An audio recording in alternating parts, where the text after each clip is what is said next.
Radio صدائے حریت جموں کشمیر سے سنیے تازہ ترین خبریں۔ کل جماعتی حریت کانفرنس نے مذموم بھارتی منصوبوں کے خلاف مزاحمت جاری رکھنے کے اپنے عزم کا اعادہ کیا ہے۔ ایک غیر معمولی اجلاس میں نہتے کشمیریوں پر بڑھتے ہوئے مظالم کی مذمت کرتے ہوئے کہا گیا کہ بھارت کو کسی بھی صورت کشمیر میں اپنے مذموم منصوبوں میں کامیاب نہیں ہونے دیا جائے گا۔ 27 اکتوبر کو کشمیر کی تاریخ کا سیاہ ترین دن قرار دیتے ہوئے اس روز پورے مقبوضہ علاقے میں مکمل ہڑتال کی کال دی گئی۔ پیپلز ڈیموکریٹک پارٹی کے رہنما نعیم اختر نے بھارتی حکومت کی طرف سے پنچایتی راج قانون میں ترمیم پر رد عمل ظاہر کرتے ہوئے کہا ہے کہ اس اقدام کا مقصد کشمیر میں سیاست کو تنزلی کا شکار اور لوگوں کو تقسیم در تقسیم کرنا ہے تاکہ ان کی کوئی سیاسی آواز نہ رہے۔ دریں اثنا بھارتی پولیس نے حارث شریف نامی کشمیری نوجوان کو ضلع پلوامہ کے علاقے پامپور سے مجاہدین کا ساتھی ہونے کا الزام لگا کر گرفتار کر لیا ہے، جبکہ ضلع پلوامہ میں ہی دستی بم کے ایک حملے میں سینٹرل ریزرو پولیس فورس کا ایک اسسٹنٹ سب انسپکٹر زخمی ہو گیا۔ اسلامی تنظیم آزادی کے چیئرمین عبدالصمد انقلابی نے کہا ہے کہ بھارت کشمیریوں کی حق پر مبنی آزادی کی تحریک کو جبر و استبداد کے ذریعے دبانے کی پالیسی پر عمل پیرا ہے، لیکن بھارت تمام تر جبر و استبداد کے باوجود اپنے مذموم مقاصد میں کامیاب نہیں ہو سکتا۔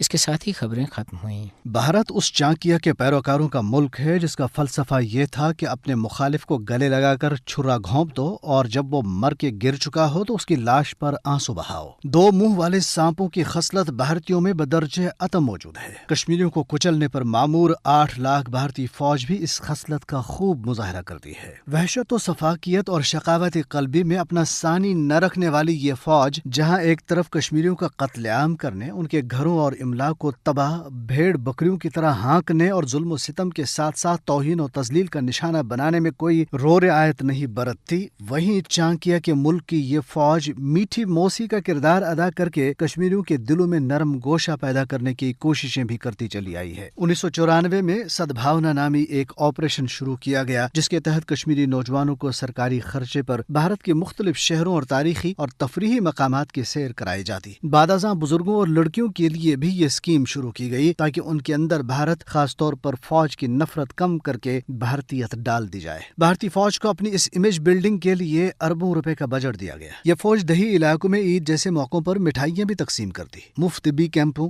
کھیلوں، یہاں تک کہ کرکٹ کے بڑے بڑے ٹورنامنٹس کا انعقاد کرانے کا سلسلہ بھی چلائے جاتے رہے۔ جنرل عطا حسنین کے زمانے میں سیاسی انداز میں لوگوں سے رابطوں اور فلاحی و تفریحی کاموں کی تیز رفتار انداز میں مہم چلائی گئی، اور تو اور ہندو اور سکھ جرنیلوں اور دیگر اعلیٰ فوجی افسروں نے عید کے اجتماعات میں کشمیریوں کے ساتھ نماز عید ادا کرنے کی بھی اداکاریاں کی، مگر دہائیوں کی ان مکارانہ اور شیطانی کوششوں اور اربوں روپے پھونکے جانے کے باوجود وہ 1% بھی کشمیریوں کے دلوں میں کوئی نرم گوشہ پیدا نہ کر سکے۔ کشمیری جانتے ہیں جو فوج ان کو کچلنے پر مامور ہے، جو ان کے نوجوانوں کو نام نہاد جھڑپوں میں ترجیحاً قتل کر دیتی اور بعد ازاں ان کی میتیں ان کے لواحقین کے حوالے تک نہیں کرتی، جس فوج کے ہاتھ کپواڑہ، سوپور، ہندواڑہ، کاوڈارہ، گاؤ کدل، ماگام، بجبہاڑا، براکپورہ جیسے جلیاں والا طرز کے قتل عام اور کنن پوش پورہ جیسے اجتماعی عصمت دری کے سانحات سے رنگے ہوئے ہوں، وہ کشمیر تو کیا مہاراشٹر، کیرلا، بنگال، گجرات، مدھیہ، آندھرا پردیش کے لوگوں کے لیے بھی قابل نفرت اور قابل مزاحمت ہی ہو سکتی ہے۔